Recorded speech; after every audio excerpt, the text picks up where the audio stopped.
Rajiv Kumar ji senior fellow हैं centre for policy research. Atul अंजान जी CPI के नेता, प्रकाश जावड़ेकर जी बीजेपी के नेता और पीएल पुनिया साहब कांग्रेस के वरिष्ठ नेता इस वक्त हमारे साथ जुड़ चुके हैं। राजीव कुमार जी, क्या ये माना जाए कि ये बजट जो आया है ये सिर्फ और सिर्फ चुनाव को ध्यान में रखकर है, या ये मान लिया जाए कि दरअसल जो मनमोहन सिंह की इकोनॉमिक्स थी वो अचानक चुनाव आते ही रुक गई, ठहर गई, वो सोचने लगी, हाशिए पर पड़े तबके को देखने लगी, उसी लिहाज से पॉलिसी और डिसीजंस लिए जाने लगे। स्थिति क्या है राजीव जी? सुन जी, ऐसा मेरे ख्याल में कुछ मेरे विचार में तो कुछ भी नहीं है, क्योंकि ये जो है वो एक इंटरम वोट ऑफ अकाउंट है, ये बजट पूरा है नहीं। और इसमें जो हमारे संविधान की तरफ से जो मान्यता है वो ये है कि इसमें वित्त मंत्री को सिर्फ एक स्टेटमेंट ऑफ अकाउंट देना चाहिए अगले 3-4 महीने के लिए, जो खर्चा पूरा कर सके। तो इसमें अगर देखा जाए गौर से तो कोई भी खास टैक्स के प्रपोजल्स नहीं हैं, कोई भी कर कम करने की या ज़्यादा करने के प्रपोजल्स नहीं हैं। और जो इस इंटरम बजट में इस वोट ऑफ अकाउंट में हुआ है वो सिर्फ ये हुआ है कि वित्त मंत्री ने एक अपने 10 साल की अचीवमेंट्स को बता के अपनी पीठ थपथपाई है और ये कहने की कोशिश की है कि उन्होंने पिछले 17 महीने में जब से वो वित्त मंत्री बने तब से इस हमारी इस अर्थव्यवस्था को पूरी तरह से बदल दिया है, पॉलिसी पैरालिसिस खत्म कर दी है, इकोनॉमिक ग्रोथ वापस ले आए हैं, वित्तीय घाटे को काबू में ले आए। जो चीजें जो उन्होंने कही उसमें से तथ्य जो है वो काफी कम है। और मुझे ये लगता है कि अगर चुनाव के लिए अगर उन्होंने बजट किया है तो वो सिर्फ इस तरह से है कि उन्होंने एक मौका ढूंढा कि कैसे अपनी सारी जो उनकी एक तरह से अचीवमेंट्स हैं उसके बारे में बात की जाए और लोगों को ये बताने की कोशिश की जाए कि हमारी अर्थव्यवस्था वो सुचारू रूप से चलाने में सफल हुए हैं। जी, मेरा ये अपना मानना है। हम आते हैं इसमें जिस बात का आप जिक्र कर रहे हैं, हम इसके जरा परसेप्शन को समझना चाह रहे थे राजीव जी कि दरअसल अतुल अंजान जी एक चीज बताइए, हमने इसमें नई चीज देखी।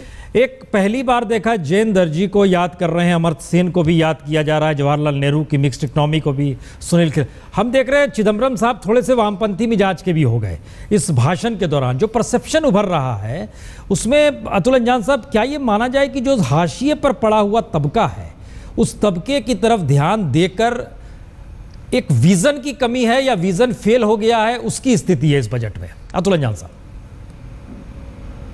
देखिए, पूरी सरकार नर्वस है और बिहारी भाषा में अगर कहूं तो सरकार नर्वसा गई है और ये नर्वसाए हुई परिस्थितियों के अंदर लोग बात कर रहे हैं।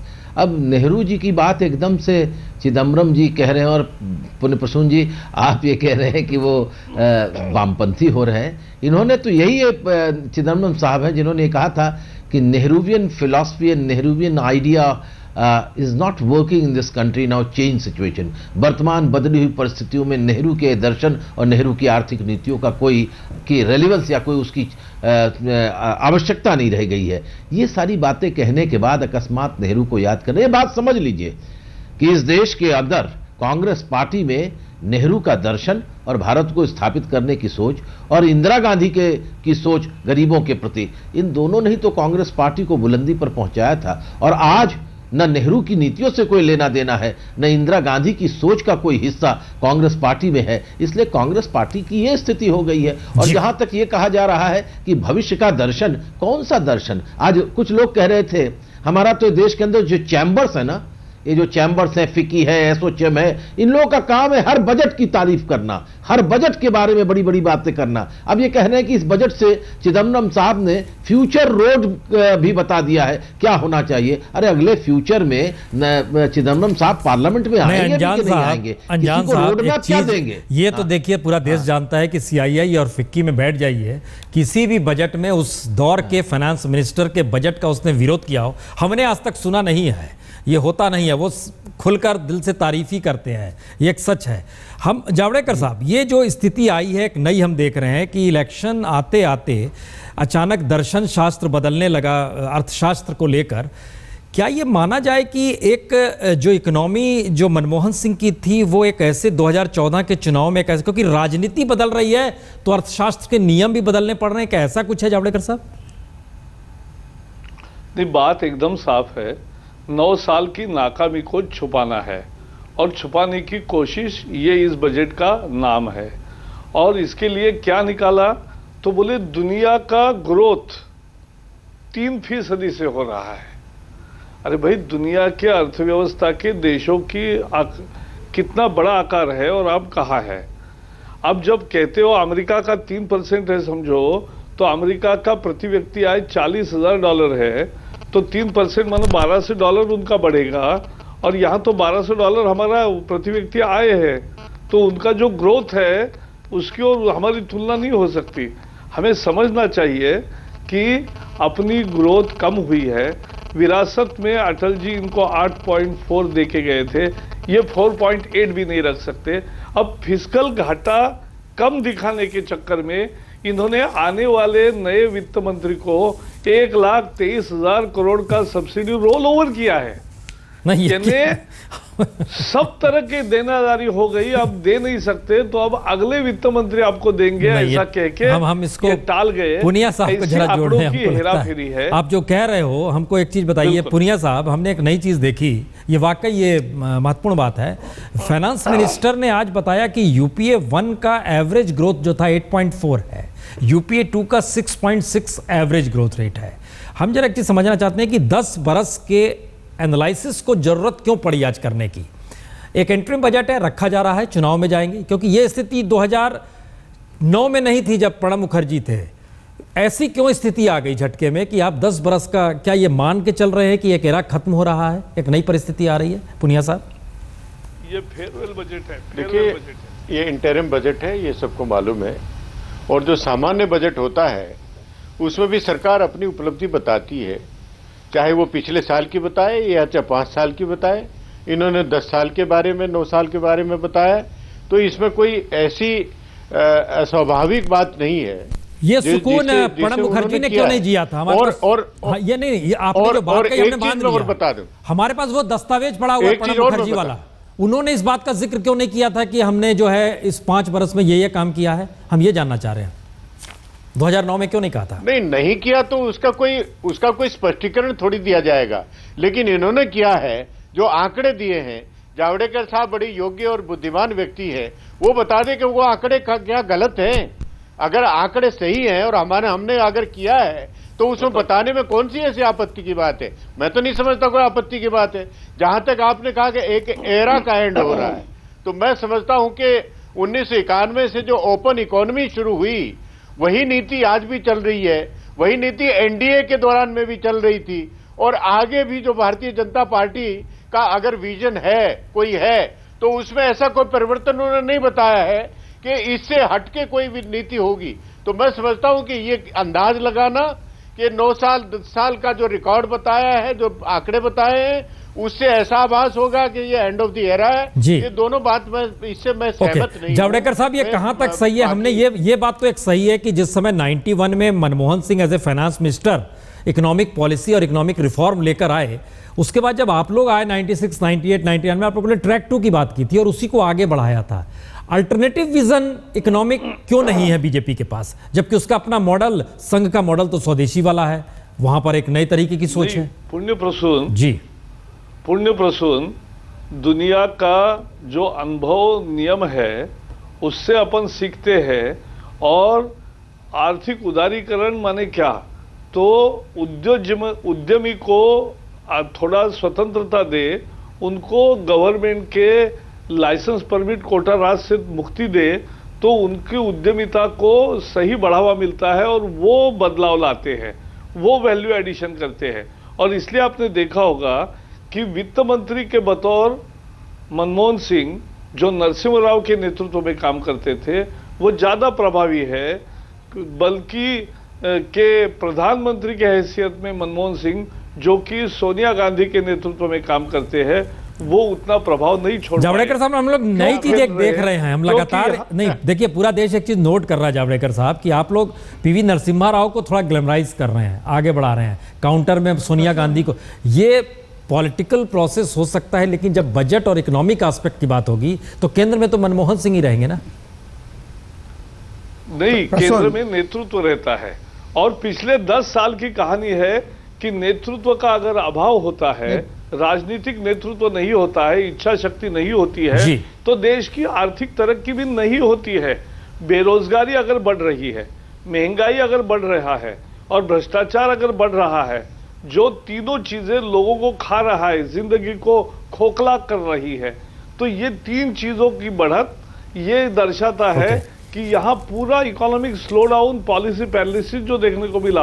अब चिदम्बरम जी कह रहे पिछले 6 महीने में हमने 7 लाख करोड़ के प्रोजेक्ट्स का क्लियरेंस दिया। और तो फिर 6 साल रोक के क्यों रखा था? कौन बैठा था उस पर? किसने कहा था निर्णय मत करो? अनजान साहब, हम 1 मिनट आ रहे हैं। अनजान साहब, नहीं, आप जिस बात का जिक्र कर रहे हैं अनजान साहब, क्या ये दौर एक बात कहूं मैं, अल्टरनेट प्रसून, एक बात कहूं जी, बोलें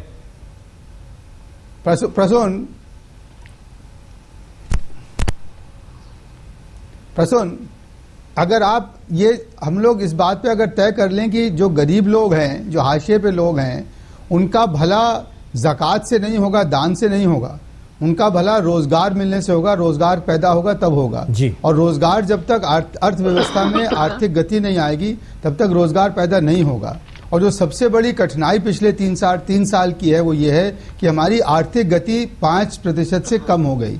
और आज भी जो हम लोग बात कर रहे हैं वो ये है कि कैसे यूपीए 2 ने एक बहुत अच्छी स्थिति को इस हालत पे ले आए कि अब आज हमारी जो हमारी आर्थिक गति है वो 4.3 या 4.6 रह गई है। तो ये बार बार कहना कि हम लोग जो आर्थिक उदारतावाद है उसमें कोई कमी है, वो कमी नहीं है। कमी है कि ग्रोथ के साथ साथ जो सरकार को अपने कदम उठाने चाहिए थे, उस ग्रोथ के फायदे गरीब और हाशिए पे लोगों को पहुंचाने के, उसमें सरकार विफल रही है।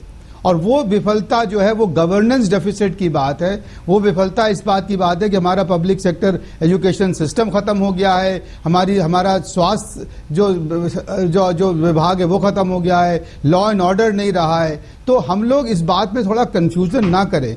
वामपंथी विचारधारा के हिसाब से हमारी आर्थिक व्यवस्था बेहतर नहीं होगी। तो इसलिए मुझे आपसे ये बहुत जोर दे के कहना है कि आज भी इस इंटरिम बजट में कोई भी चीज ऐसी नहीं कही उन्होंने जिससे ये बताया जाए कि कैसे गवर्नेंस को इम्प्रूव करके वो हमारे गरीब लोगों को, जो हमारे वल्नरेबल सेक्शंस हैं, उनको कैसे एम्पावर करेंगे। और यूपीए ने जो इंटाइटलमेंट की सरकार चलाई, जो कि सिर्फ हक बताए, नहीं, आपने देखिए 2 चीज बता दी, हमको लगता है उसका जवाब हमको अतुल अंजान जी से लेना चाहिए, क्योंकि आपने बताया कि ये तो फैक्ट है कि फेलियर ऑफ गवर्नेंस आने वाली कोई भी सरकार, रोजगार का ना होना। देश में अपना उत्पादन है नहीं, एग्रीकल्चर 17% की योगदान है जीडीपी में, इंडस्ट्री ग्रोथ जो है 25% है, सर्विस 23% है और सर्विस सेक्टर 60% तक आ चुका है। बहरहाल, लेकिन इन सब से इतर जो सवाल उठा है, इस देश में रोजगार पैदा कैसे होगा? फेलियर ऑफ गवर्नेंस तो नहीं है, लेकिन मनमोहन इकोनॉमिक्स खारिज नहीं हुई है जिसका जिक्र निकल कर आया। अतुल अंजान साहब, क्या यह मान लिया जाए कि गवर्नेंस के फेलियर होने का भर प्रतीक है इस दौर में जो मनमोहन इकोनॉमिक्स पे हम लोग बात कर रहे हैं? देखिए, पूरी की पूरी अर्थव्यवस्था पिछले जो 10 वर्षों में और खासतौर से नव उदारवादी आर्थिक नीतियों के बाद, पुण्य प्रसून जी, नव उदारवाद का क्या मतलब है? आर्थिक सुधार का क्या मतलब? ये नव उदारवाद आर्थिक नीतियां है जिसके चलते बड़ी संख्या में लोग हाशिए पर चले गए। हमारे आंकड़े कुछ भी कहते हों, प्रोफेसर अर्जुन सेन गुप्ता जो कांग्रेस पार्टी के एमपी थे, देश के जाने माने अर्थशास्त्री थे, उनके नेतृत्व में संसद ने एक समिति बनाई, 106 करोड़ लोगों का उन्होंने हिसाब किताब जोड़ करके देश की संसद और राष्ट्रपति को रिपोर्ट सौंप दी कि इस देश के अंदर 77% लोग अर्थात 83 करोड़ 65 लाख लोगों की रोजाना की आमदनी 20 रुपए है और जिस 83 करोड़ 65 लाख में 24 करोड़ लोगों की रोजाना की आमदनी 9 रुपए के करीब है। एक तरफ यह है, संयुक्त राष्ट्र संघ का क्या कहना है कि दुनिया में जितने लोग शाम को भूखे सोते हैं उसमें 40% लोग भारत में सोते हैं और बकिया 204 देशों में सोते हैं। आर्थिक विकास की एक कहानी, current account deficit, physical deficit, ये सब अच्छे लगते हैं, लेकिन एक बात याद रखिए, 2013 में एक खास बात है कि सबसे ज्यादा FIIs का देश के अंदर निवेश हुआ है और कोई $20 बिलियन से ऊपर का निवेश हुआ, लेकिन बावजूद इसके विकास की दर 4%, 4.6 रह गई। और आप कह रहे हैं ग्लोबल डेवलपमेंट नहीं हुआ, ग्लोबल विकास की दर घटी रही, तो चाइना का भी विकास दर ये 7.5% कैसे रहा? अगर दुनिया में है, उनका एक्सपोर्ट कैसे बढ़ गया, उनका वॉल्यूम ऑफ एक्सपोर्ट कैसे बढ़ गया, हम क्यों पिछड़ कर रह गए? ये सारी आर्थिक नीतियों का दौर है। और 2011 और 12 में एसोचैम की रिपोर्ट ये कहती है कि देश के अंदर 11% लोग रोजगार पर पड़े थे। अरे सुन लीजिए, बीच में बोलिए नहीं पहले। 11% लोग, नहीं सुनिए, अच्छा किया। अरे सुनिए पहले, मैं आप बोल नहीं, अगर आप कह रहे हैं कि बोलने, अरे सुनिए जरा सा। आपको बड़ा अनुभव है कई पार्टियों का, मुझे कम अनुभव, में सिर्फ वामपंथ में रहा हूं, आपको बड़ा अनुभव है। लेकिन वामपंथ का अर्थ क्या है कि इस देश के अंदर आप ही कह रहे थे कि दुनिया में जब आर्थिक व्यवस्था का संकट आया, हमारे देश के सार्वजनिक क्षेत्र मजबूत थे, बैंक और इंश्योरेंस मजबूत थे, इसलिए हमारे ऊपर संकट नहीं आया। और आज वामपंथ का मतलब यह है कि पब्लिक सेक्टर को बुलंदी तक ले जाओ और देश के अंदर ढांचागत नीतियों को बढ़ाने के लिए कुटीर उद्योग और मध्यम उद्योग को आगे बढ़ाओ। आपकी इस राज्य के अंदर, उदारवाद के अंदर, मैन्युफैक्चरिंग सेक्टर जो है वो घाटे में चला जा रहा है। आपके एक्सपोर्ट के वॉल्यूम्स कहां चले गए? ये आर्थिक नीतियां दिवालिया हो गई। और आप कह रहे गवर्नेंस का क्राइसिस, ये क्राइसिस है, ये भ्रष्टाचार गवर्नेंस का क्राइसिस है। ये आपकी आर्थिक नीतियों की कोख से पैदा हुआ एक आवश्यक शिशु है जो इस अर्थव्यवस्था से पैदा होता है। ये आवारा पूंजी आपने पैदा की, ये 1,76,00,000, ये 12 लाख करोड़, ये 70,000 CWG में, ये सब पैसा कहां गया? यही है आवारा पूंजी। हम इस आवारा पूंजी ने देश के अंदर, जिस बात का जिक्र कर रहे हैं, देखिए इस बजट के भाषण में अतुल अंजान साहब हमने एक नई चीज भी देखी। कोयले का उत्पादन बढ़ गया, गैस निकालने में जो कुएं थे उधर से अच्छा निकलने लगा, परमाणु रिएक्टर्स जो थे वो जल्द काम करना शुरू कर दिए गए। जो देश के प्राकृतिक संसाधन है वहां पर लूट और घोटाले की बात आई, लेकिन बजट में यह भी बताया गया कि उन क्षेत्रों में क्या किस किस रूप में भारत प्रोग्रेस कर रहा है। हम ब्रेक के बाद तुरंत लौट रहे हैं। दो चीजें सामने आई हैं। एक संयोग से आम आदमी पार्टी ने कुछ दावा किया था, वो दावा जो किया गया था वही खारिज हो गया, हम जरूर दिखाएंगे। इसलिए सवाल उठता है गवर्नेंस फेलियर होने की बात क्यों निकल कर आती है और इकोनॉमिक्स